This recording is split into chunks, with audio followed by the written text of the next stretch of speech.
Okay, what we have here is we have an Oster blender, Osterizer.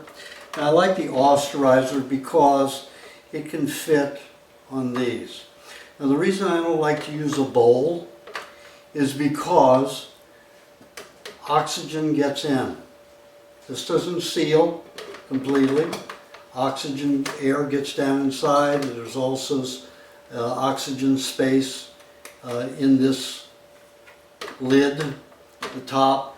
So as the power moves the food, oxygen gets in there and oxidizes some of the nutrients, and you can lose up to 1/3 of your nutrients just in blending. So what we want to do is we want to use a jar for the size and amount of product that we have to blend, so we don't have a lot of oxygen in it. And how we do that is we remove this, we unscrew the base, and there we have the base. We have the blades, and then we have the washer.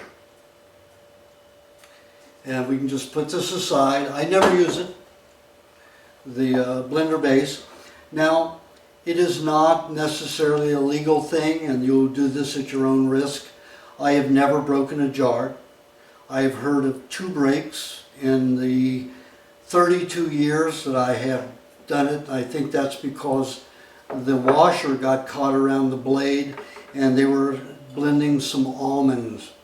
I do not suggest anyone blend almonds. They're too tough, they're too hard, and they can break a glass. Don't grind bones, anything like that in here. Any kind of pits, anything that's very hard, not a good idea. So what we do is we take the washer, we put it on the blender jar. You see how that works?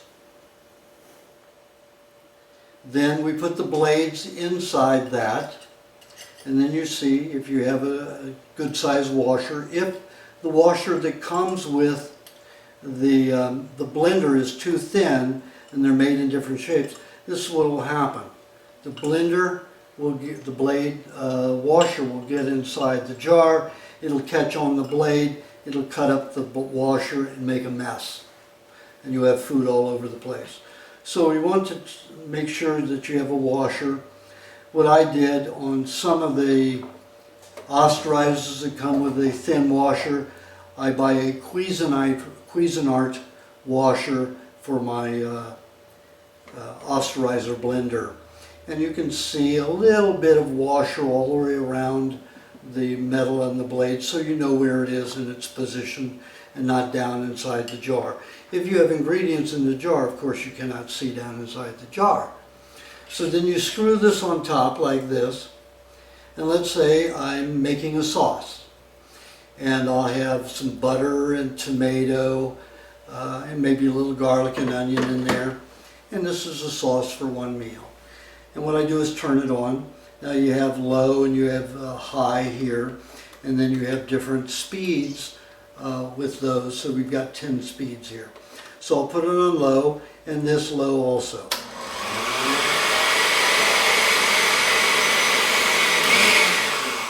And there it blends. Now you can turn it off on the pulsation or the off switch. So it's very easy. And there we have a small amount of mixture blended easily. Like I say, we can use the size of jar, and we will do that today as you see us prepare various things. So different sizes of jars for the different amounts that's required for the particular recipe. Now, when we get into some jars like this, where it is not easy to get some of that ingredients down in, to fall down in, and it's settling up here and all this is blending around in this area, what we will do with that,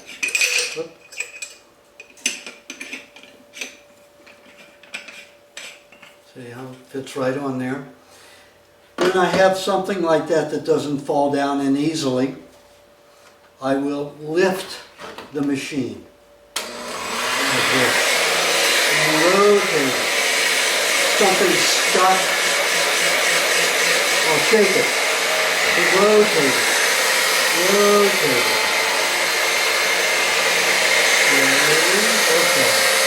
Rotate it. And the ingredients will blend evenly inside. So usually it's only on these two jars that it's required for manipulation. And if you get this model, it's really very light. We're talking about only maybe 3.5 pounds here altogether. With the ingredients, it'll add probably a pound. But it's very easy and very light, easy to handle. Again, when you want to remove the ingredients, remove the top, remove the blades. Now you usually have stuff on the blades, so you can wipe it like this, or even lick it off. And if you lick it off, these are very sharp, so you can cut yourself, so be careful. And then with this, you probably have to use a spatula if it's something like a sauce. Well, you will see us later when we make a cheesecake that where we use a spatula to get out the ingredients for both the fill and the topping. Okay, let's get started on some wonderful, delicious recipes.